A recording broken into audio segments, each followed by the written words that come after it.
Michelle Fairley, thank you so much for coming. Welcome to Thronecast. Thank you very much. It's a pleasure to be here. Since we last talked to you, it seems Catelyn has been appointed. Rob is sending you off many different areas to talk to Renly, and how do you think she feels about that? It's a mixed bag with Catelyn because basically she agrees. In the first episode of Series 2, she basically says to her son, who is now making claims to being King of the North, and she has to back him, even though she doesn't want her son going into war. She says she wants to. Catelyn said, "I need to go home and see my sons, Rickon and Bran. I haven't seen him for ages." And he said, "You can't. I want you to be a special peace envoy for me." So off she goes on her travels, and she is assured by Rob that if she does this, at the end of it, they'll all end up happy in Winterfell. She's very much about duty, isn't she? And well, her whole motive for doing this is to get her family back together again. She wants the girls back from King's Landing. She wants to get up to Winterfell to be with her boys, and she wants Rob there as well. She doesn't care about Jon Snow. He's gone. But she wants her family back together. Are there things that she does as a character that you think, oh, I'd never have done that? What are you doing?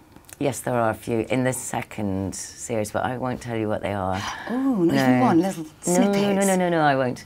But I understand exactly why she did it, and it shows another side to Catelyn as well. It shows. She's not what people think she is. She's a multifaceted character, but the one core piece of strength, that steel that runs through her, is her children. That's her whole reason for existing, now that Ned is dead. Yeah. Have you read the books? Yes. Have they been helpful to you in playing her? Have they? What is very helpful about the books is the way George writes them. For the viewers who know, every chapter is headed by a character. Yeah. So you'll have Catelyn's character. And what is wonderful about that is that he actually, when he's writing, he gives you their thoughts. He's like saying, she stood and gazed over, blah, blah, blah, blah, whatever. So it's helpful from that point of view because he sews it all together for you, so that you understand when something is happening in the book and he's describing it. It's the thought pattern as well. So you don't actually, because sometimes David and Dan change a little bit of the intent of a scene or things like that, or they create a new scene. But it's wonderful for the building blocks of creating a character. It saves you having to do that sort of real digging, I suppose, if you're playing another role where you'd have to research, and it's. Well, he does a lot. He gives you a lot of it. Yeah. When you got involved with it, did they seek you out, or did you say, I want to be in this? Or? Oh, I wish I was that powerful. No, I think, if I'm correct, you'd have to ask David and Dan this. I think David and Dan saw me, or maybe it was just one of them, David. I was doing a play at the Donmar Warehouse, which is a theatre in London. I was doing Othello, and I think which Ewan McGregor was in.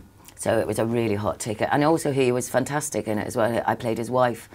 I was Amelia, and he was Iago, and Chiwetel Ejiofor was playing Othello.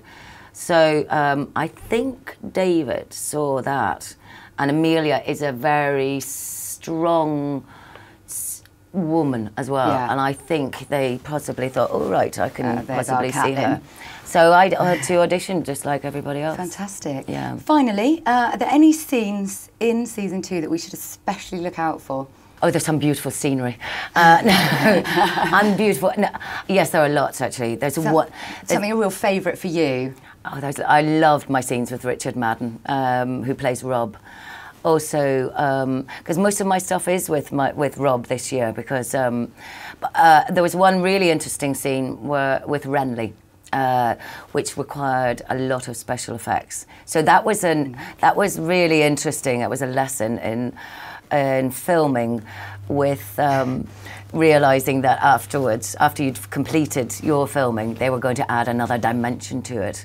So it was going to, and you had to react in a different way, even though it wasn't actually there. So, but there were lots of wonderful things on the horse riding stuff as well. This, I mean, honestly, I'm not joking. This scenery, the journey that Catelyn goes on this time, takes her to the most incredible locations, and they just look amazing. Fantastic. So you've loved it.